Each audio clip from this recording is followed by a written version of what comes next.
ദൈവമേ, എന്റെ മോനൊന്ന് പെണ്ണ് കെട്ടിയിരുന്നെങ്കിൽ ഈ കഷ്ടപ്പാടൊന്ന് കുറഞ്ഞേനെ. ഈ മുടിഞ്ഞ വീട്ടിലെ പണിയെടുത്തന്റെ നടുവൊടിയാറായി. തുണികളൊക്കെ മടിച്ചു കാരണം കഷ്ടപ്പാടിത് വേറെ. മുടിഞ്ഞ വീട്ടിലെ പണിയെടുത്തന്റെ നടുവൊടിയാറായി. തുണികളൊക്കെ മടിച്ചു കാരണം കഷ്ടപ്പാടിത് വേറെ. അതെങ്ങനെയാ? അച്ഛനെന്ന് പറഞ്ഞ ഒരാളുണ്ടല്ലോ, പണ്ടെങ്ങാണ്ട് ബാലയില് രാജാവിന്റെ വേഷം കെട്ടിന്ന് പറഞ്ഞ് പൊള്ളി എപ്പോഴും രാജാവെന്ന് പറഞ്ഞ് നടക്കാം.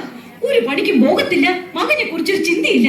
ദേ മനുഷ്യനെ, ഒന്നങ്ങോട്ട് വന്നേ.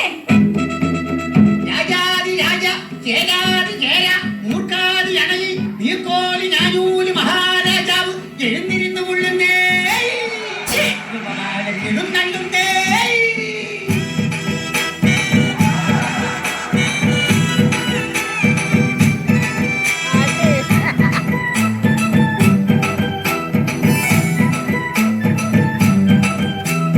വാടി വാടി മറിയക്കുട്ടി, നീയാണെന്റെ തങ്കക്കട്ടി.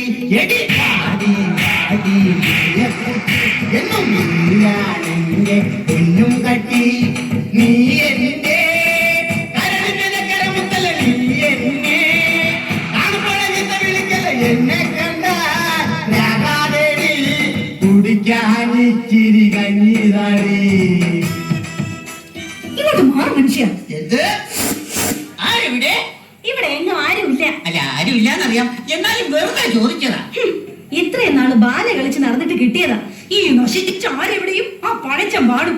വാളിന്റെ കാര്യം പറഞ്ഞപ്പോഴാണ് നാം ഒരു കാര്യം ഓർത്തത്. നാം ഇന്നലെ എവിടെയോ വാള് വെച്ചു. അതെവിടെയാണ്? എവിടെയാന്നോ? ദേ ആ അടുക്കളയുടെ മൂലയ്ക്ക്. 100 ടൊമാറ്റോ അടുക്കാൻ മേല. ആ വാളിന്റെ കാര്യമല്ല പറഞ്ഞത്, നാം നമ്മുടെ ഉടവാളിന്റെ കാര്യമാണ് പറഞ്ഞത്. അല്ലാതെ നിന്റെ അപ്പം കൊണ്ടുവന്ന ശ്രീധരത്തിന്റെ കാര്യമല്ല. എന്റെ അപ്പനെ കാര്യം വിളിക്കുന്നോ? അയ്യോ അയ്യോ അയ്യോ, ഈശ്വരാ. എന്തിനാ നീ എന്റെ വിലയില്ലാത്ത രാജാവാക്കി മാറ്റി? എന്നാൽ നീ അന്തപ്പുരത്തിൽ നിന്നും ഇറങ്ങിപ്പോകുന്നു. എങ്ങോട്ട്? ചൂത് കളിക്കാൻ. ഒരു കാര്യം ഞാൻ പറഞ്ഞേക്കാം, എന്നത്തെ കൊണ്ട് ഈ ഒടുക്കത്തെ ചൂതുകളെ നിർത്തിക്കണം. സാധ്യമല്ല. രാമായണത്തിലെ പഞ്ചപാണ്ഡവരായ 4 പേരും ചൂതുകളിക്കാരായിരുന്നു. അവരെ പോലെയാടി ഞാനും. എന്നാലേ ഞാൻ മഹാഭാരതത്തിലെ പാഞ്ചാലിയാവും. 5 കെട്ടിയവന്മാരെ ഒപ്പിച്ച പോലെ. ഈശ്വരാ, എന്നെ എന്തിനിങ്ങനെ ഒരു വിലയില്ലാത്ത രാജാവാക്കി? ഓ എന്റെ പൊന്നു മഹാരാജാവേ, എന്നാടി? നമ്മുടെ മകനെ പെണ്ണ് കാണിക്കാൻ കൊണ്ടുപോകാന്ന് പറഞ്ഞ ബ്രോക്കർ ഇന്നെങ്ങാനും വരിയോ? എന്താ വരാന്ന് പറഞ്ഞിട്ട് ബ്രോക്കർ വരാതിരിക്കോടി, വരാതിരുന്നാലേ എന്റെ പരാതി തീരൂല. വരാന്ന് പറഞ്ഞിട്ട് ബ്രോക്കർ വരാതിരിക്കോടി, വരാതിരുന്നാലേ എന്റെ പരാതി തീരൂല.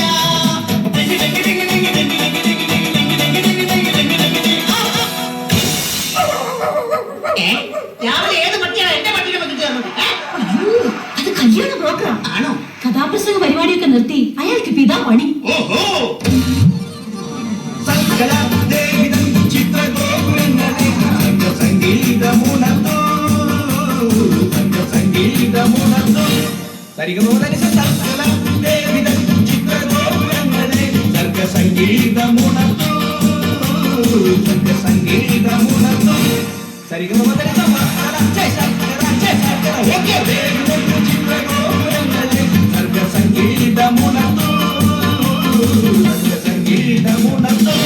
സംപൂജ്യരായ അച്ഛനും അമ്മയ്ക്കും ഞങ്ങളുടെ അഭിവാദനങ്ങൾ. അയ്യോ നിർത്തൂ. അയ്യോ, ഇതാരാ? അറിയില്ലേ? ഇതാണ് ചെറുക്കന്റെ അച്ഛൻ. പാലക്കാരനാണോ? പാലക്കാരൻ. അപ്പൊ ആശാനെ പോലെ തന്നെ മെയിൻ ഫോർ ഈ ചടൻ എന്ന് വെച്ചാൽ ഈനാമ്പേച്ചിക്ക് മരപ്പറ്റി കൂട്ട്. നിങ്ങൾ എന്താ ഇത്രയും താമസിച്ചത്? ഇന്നലെ ഒരു കഥാപ്രസംഗ പരിപാടി ഉണ്ട്. തുടങ്ങാൻ ഉദ്ദേശിച്ചത് 10 മണിക്കാണ്.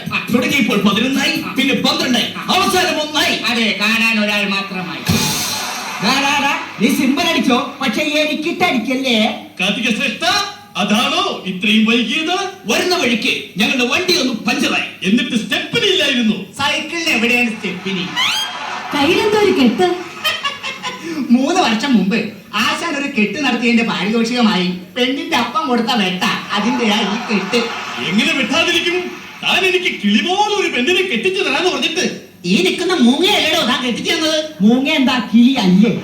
നിങ്ങൾ പൊളിച്ചു നിൽക്കാതെ എങ്ങനെയുള്ള പെണ്ണ് വേണമെന്ന് പറഞ്ഞു കൊടുക്ക. അതെ, പെണ്ണു വേണം, ഒരു പെണ്ണു വേണം, മോണിക്ക പോലൊരു പെണ്ണു വേണം. ആ പെണ്ണു വേണം, ഒരു പെണ്ണു വേണം, മോണിക്ക പോലൊരു പെണ്ണു വേണം. നല്ല പൊക്കം വേണം, നല്ല നിറം വേണം, ഞങ്ങളെ പൊന്നുപോൽ നോക്കിയിടണം. നല്ല പൊക്കം വേണം, നല്ല നിറം വേണം, ഞങ്ങളെ പൊന്നുപോൽ നോക്കിയിടണം. ചെക്കന്റെ കൂടെ ആ പെണ്ണൊന്നു പോകുമ്പോൾ ആളുകൾ അന്തിച്ച് നോക്കിയിടണം. നല്ലോണം തടി വേണം, അതിനൊത്ത മുടി വേണം, ഇതനം വേണ്ടോളം കിട്ടിയിടണം. ഞാൻ അവതരിപ്പിക്കുന്ന പെണ്ണിനെ കുറിച്ച് പറയുകയാണെങ്കിൽ സുന്ദരിയാണവൾ, സുമുഖിയാണവൾ, സുശീലയാണവൾ, എസ് ജാനകിയാണവൾ, ദലീമയാണവൾ. മേക്കപ്പ് ഇല്ലെങ്കിൽ വെല്ലുമ്മയാണവൾ. സിമ്പൽ അടിക്കല്ലേ. എന്തായാലും വേണ്ടില്ല, ഞങ്ങളെ പൊന്നു പോലെ നോക്കുന്ന പെണ്ണാവണം. അല്ലാതെ എന്നോട് പോരെടുക്കാനെങ്ങാനും വന്നാലുണ്ടല്ലോ. ഒരെടുത്താൽ എന്താ കുഴപ്പം? എന്നോട് പോരെടുത്താലവളെ ഉലക്കയ്ക്ക് തലക്കടിക്കും, ഞാൻ തലമണ്ട തല്ലിപ്പൊള്ളിക്കും. എന്നോട് ചൂടായെന്നാലവളെ ചുടുകട്ട കെറിഞ്ഞോടി